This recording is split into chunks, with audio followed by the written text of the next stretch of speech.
आदम और हव्वा की कहानी बाइबल की सबसे प्रसिद्ध कहानियों में से एक है। ये उत्पत्ति की पुस्तक में पाई जाती है और ये पहले मनुष्यों की कहानी बताती है जो परमेश्वर द्वारा बनाए गए थे और अदन के बाग में रहते थे। ईश्वर ने संपूर्ण सृष्टि की रचना के बाद धरती की मिट्टी से मनुष्य गढ़ा और उसके नथुनों में सांस फूंक दी। इस प्रकार मनुष्य एक सजीव तत्व बन गया। वह आदम कहलाया। इसके बाद ईश्वर ने पूरब की ओर अदन में एक वाटिका बनाई। अदन की वाटिका में हर तरह के पेड़ पौधे थे। उसके बीचों बीच जीवन वृक्ष था जो भले बुरे के ज्ञान का वृक्ष भी था। परमेश्वर ने अदन वाटिका में अपने द्वारा घड़े मनुष्य आदम को रखा जो वाटिका की देखरेख करता था और वहाँ खेतीबाड़ी करता था। ईश्वर के आदेश के अनुसार उसे वाटिका के हर वृक्ष का फल खाने की अनुमति थी, परंतु जीवन वृक्ष के फल खाने की अनुमति उसे नहीं थी। परमेश्वर ने उसे स्पष्ट निर्देश दिया था कि जीवन वृक्ष या भले बुरे की ज्ञान के वृक्ष के फल को कभी मत खाना। यदि तुमने उसका फल खाया तो मर जाओगे। परमेश्वर नहीं चाहते थे कि मनुष्य अकेला रहे। उनका कहना था अकेला रहना मनुष्य के लिए अच्छा नहीं था, इसलिए मैं उसके लिए एक उपयुक्त सहयोगी बनाऊंगा। ईश्वर ने मिट्टी से धरती के सभी पशुओं और आकाश के सभी पक्षियों को घड़ा और उन्हें आदम के पास ले गए। आदम ने उन्हें नाम दिए, किंतु उसे अपने लिए उपयुक्त सहयोगी नहीं मिला था। तब परमेश्वर ने उसे गहरी नींद में सुला दिया। उसके बाद उसकी पसली निकालकर उसके स्थान पर मांस भर दिया। ईश्वर ने आदम से निकाली पसली से एक स्त्री को घड़ा और उसके पास ले गया। वह हव्वा कहलाई। आदम और हव्वा दोनों नग्न थे, किंतु उन्हें एक दूसरे के सामने लज्जा का अनुभव नहीं होता था। वह अदन की वाटिका में रहते थे, हर वृक्ष का फल खाते थे, किंतु परमेश्वर के आदेश के कारण कभी जीवन के वृक्ष के निकट नहीं जाते थे। एक दिन एक सांप हव्वा के पास गया। वह ईश्वर के द्वारा बनाए सभी जीव जंतुओं में से बहुत ही चालाक था। उसने हव्वा से पूछा, क्या ईश्वर ने वाटिका के वृक्षों के फल खाने से तुम्हें मना किया है?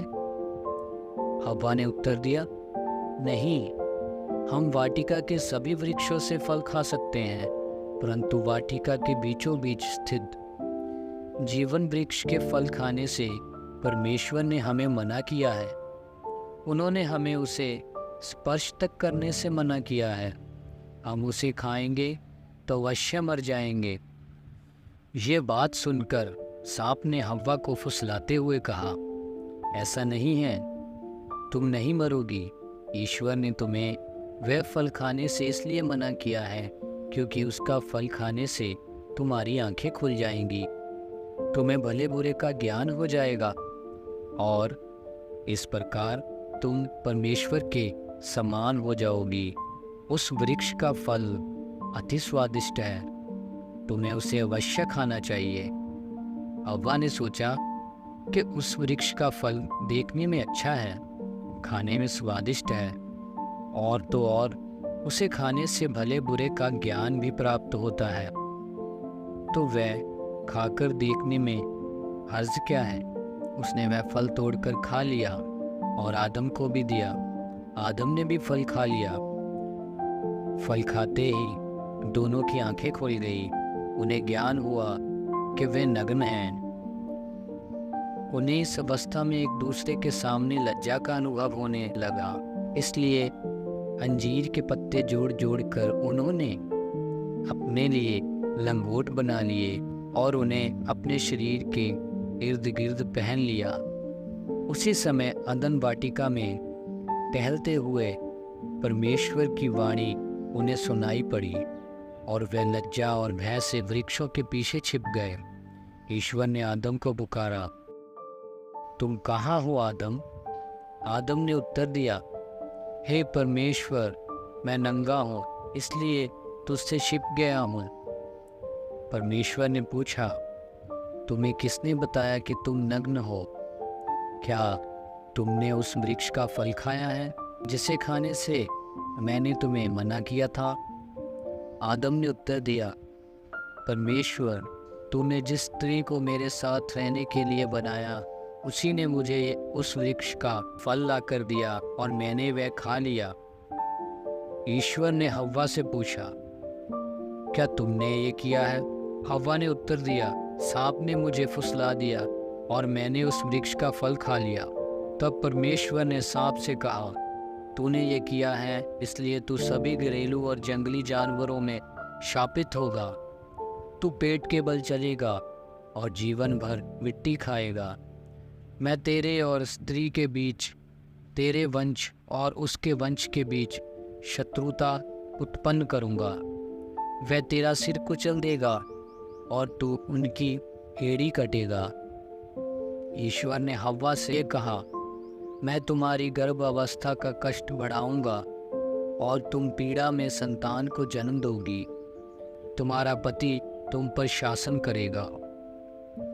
उसने आदम से कहा, क्योंकि तुमने अपनी पत्नी की बात मानी और उस वृक्ष का फल खाया जिसे खाने से मैंने मना किया था, भूमि तुम्हारे कारण शापित होगी। तुम जीवन भर कठोर मेहनत करते हुए उससे अपनी जीविका चलाओगे। तुम तब तक पसीना बहाकर अपनी रोटी खाओगी जब तक तुम उस मिट्टी में नहीं लौटोगे जिससे तुम बनाए गए हो, क्योंकि तुम मिट्टी हो और मिट्टी में मिल जाओगे। ईश्वर ने आदम और हव्वा के लिए खाल के कपड़े बनाए और उन्हें पहनाया। उसने उन्हें अदन वाटिका से निकाल दिया। ईश्वर के आदेश की अवहेलना के कारण ही मनुष्य को उस भूमि खेती करनी पड़ी जिससे वह बनाया गया था, और स्त्री को गर्भावस्था के कष्ट को झेलना पड़ा। परंतु भले ही आदम और हव्वा ने पाप किया था, फिर भी परमेश्वर उनसे प्रेम करता था। उसने उनसे वादा किया कि एक दिन वह उन्हें छुड़ाने के लिए एक उद्धारकर्ता भेजेगा और वे अदन के बगीचे में लौटने में सक्षम होंगे। आदम और हव्वा की कहानी पाप और मुक्ति के बारे में एक कहानी है। ये एक कहानी है कि जब हम गलतियां करते हैं तब भी परमेश्वर हमसे कैसे प्रेम करते हैं। ये आशा और बेहतर भविष्य के वादे के बारे में एक कहानी है। परमेश्वर ने इंसानों को अपनी छवि में बनाया और वह हमसे बिना शर्त प्यार करते हैं। पाप हमें परमेश्वर से अलग करता है और यह दर्द और पीड़ा की ओर ले जाता है। परमेश्वर हमारे पापों को क्षमा करने को तैयार है और वह हमें यीशु मसीह के माध्यम से मुक्ति प्रदान करता है। पाप और पीड़ा के बीच भी भविष्य के लिए आशा है। आदम और हव्वा की कहानी हमारे लिए परमेश्वर के प्यार और हमारे पापों को माफ़ करने की उनकी इच्छा की एक शक्तिशाली याद दिलाती है। ये एक ऐसी कहानी है जो सदियों से कही और दोहराई जाती रही है और ये आज भी प्रासंगिक बनी हुई है।